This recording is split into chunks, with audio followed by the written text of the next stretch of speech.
This is Baina Midday News coming to you live from Benab House at Summit Junction, Medina. Coming up this afternoon, the National Labour Commission describes strike by teacher unions as unmeritorious and needless.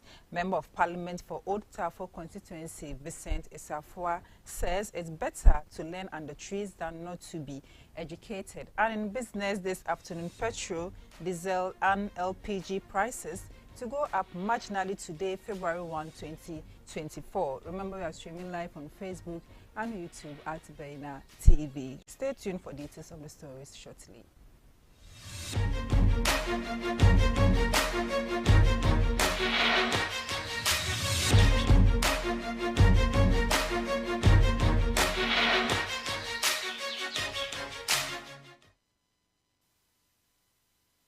Staying with us, a report released by the Ghana Statistical Service has shown that 1 out of 10 women had their first sex before turning 15. This was captured in the Ghana Statistical Demographic and Health Survey 2022. The report also found that the trend has remained the same since 2014 after increasing from 8% in 2008 to the current 10%. 10% of young women aged 15 to 24 reported having sex before age 15, as compared with 8% of young men, 48% of women, and 34% of men aged 18 to 24 had sex before age 18. The proportion of women aged 15 to 24 who had sexual intercourse before age 15 increased from 8% in 2008 to 11% in 2014, and then remained relatively unchanged at 10% in 2022. Similarly, the proportion among young men increased from 4% in 2008 to 9% in 2014 and remained relatively unchanged in 2022 at 8%. The report further encouraged the use of condoms during sexual intercourse to prevent the contraction of sexually transmitted infections and pregnancies, which are common among the demographic. Young people who initiate sex at an early age are typically at higher risk of becoming pregnant or contracting STI than young people who initiate sex later. Consistent condom use can reduce such risks. In some educational stories, the Executive Secretary of the National Labour Commission, Ofosu Asamoah, has lashed out at the labour unions within the educational sector currently on strike, describing their actions as unmeritorious and needless. In an interview with the media, Mr. Ofosu lashed out at the labour unions for their hasty decisions despite negotiations with the Commission.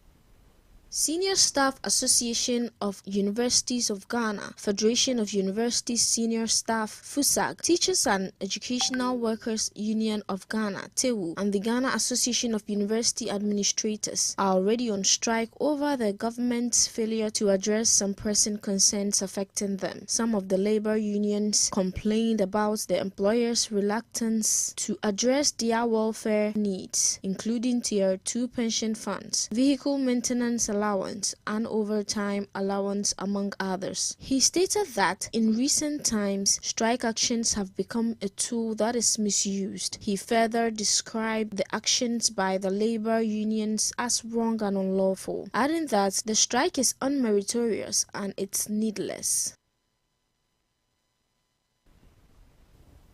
Still on education, the Public Accounts Committee has recommended the arrest of a former head teacher of Ahamanso, a Richard Primary School, Patrick Wisdom Krampa, for allegedly receiving an unearned salary. According to the Auditor General's report, Mr. Krampa was paid 72,759 cedis, 32 pesos, between February 2018 and June 2020, despite not being an employee of the Ghana Education Service during that period.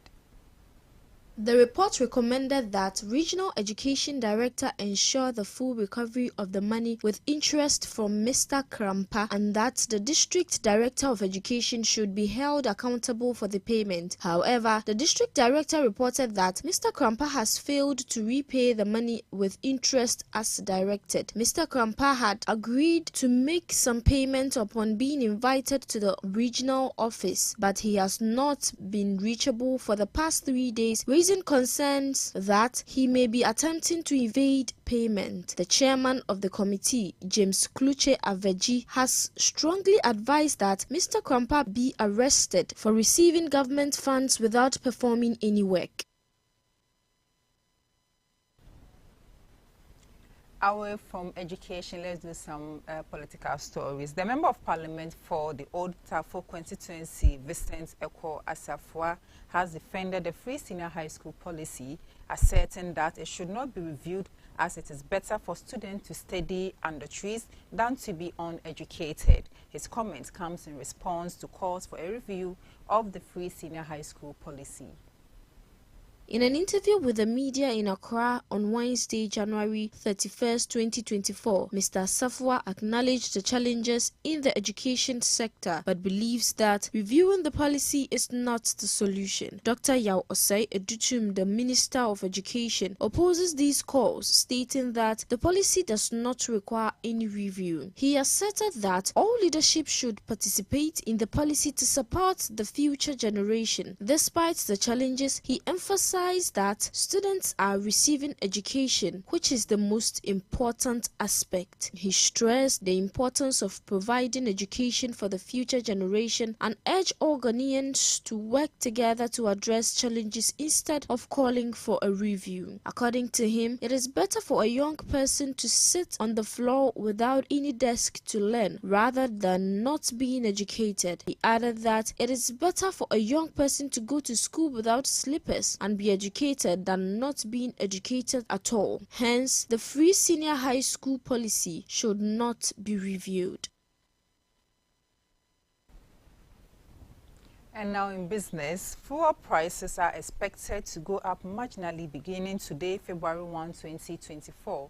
The Institute for Energy Securities has stated this is due to a marginal increase in the price of finished petroleum products and the depreciation of the cedi, whilst the price of petrol and liquefied petroleum gas will go up by 2%. That of diesel will also increase by 3%. In the coming days, consumers going to the pumps are likely to see the following changes: an increase in the price of gasoline, that is petrol, by 2%, 3% increase in price of gas oil, that is diesel, and 2% increase in LPG price, largely as combined effect of the Ghana cedi depreciation and the international market price for the products. According to the Global Standard and Poor Plates platform, the price increment has been recorded for all refined petroleum products as of January 22nd, 2024. Petrol closed traded at $807.14 per metric ton, 500, and LPG traded at $535.41 per metric ton in the second pricing window for January 2024. Comparative analysis of the refined price data indicates an increase of 2.9%, 4.79%, and 2.44% for petrol, diesel, and LPG. The second pricing window saw some relative stability in diesel on local fuels market. The continuous monitoring of oil market companies by the IES on the market revealed that prices remained unchanged for the two main liquid fuels in the first week of the pricing window. However, few of them revealed the price of petrol in the second week. The price data gathered indicates that the price of petrol was reviewed downwards by an average of 0.11 Ghana cedis per litre, whereas diesel and LPG prices remained unchanged. The average prices of the petroleum products were: petrol 11.82 Ghana cedis, diesel 12.74 Ghana cedis, and LPG at 13 Ghana cedis per kilogram.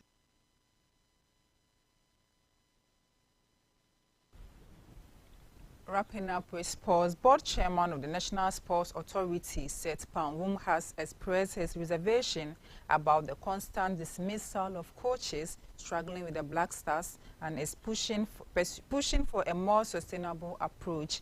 In response to the recent decision to dismiss Chris Hughton as the Black Stars coach after the team's poor performance at the 2023 African Cup of Nations, Panwum is urging the Ghana Football Association to consider offering the next coach a long-term contract.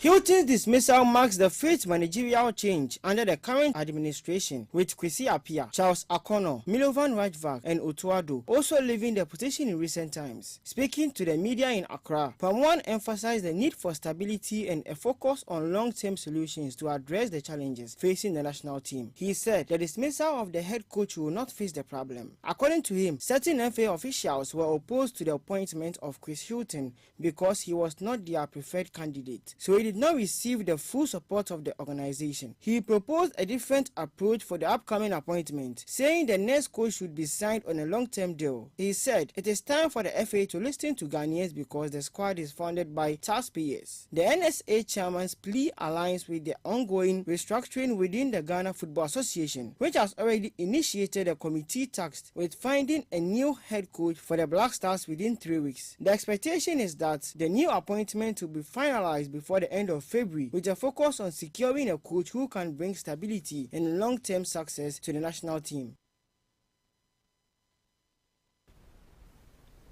And this is all we have for you on our midday news. For more stories, log on to our website www.bainamultimedia.com. I'm Khadija Tukubra Kayla, and have a good afternoon.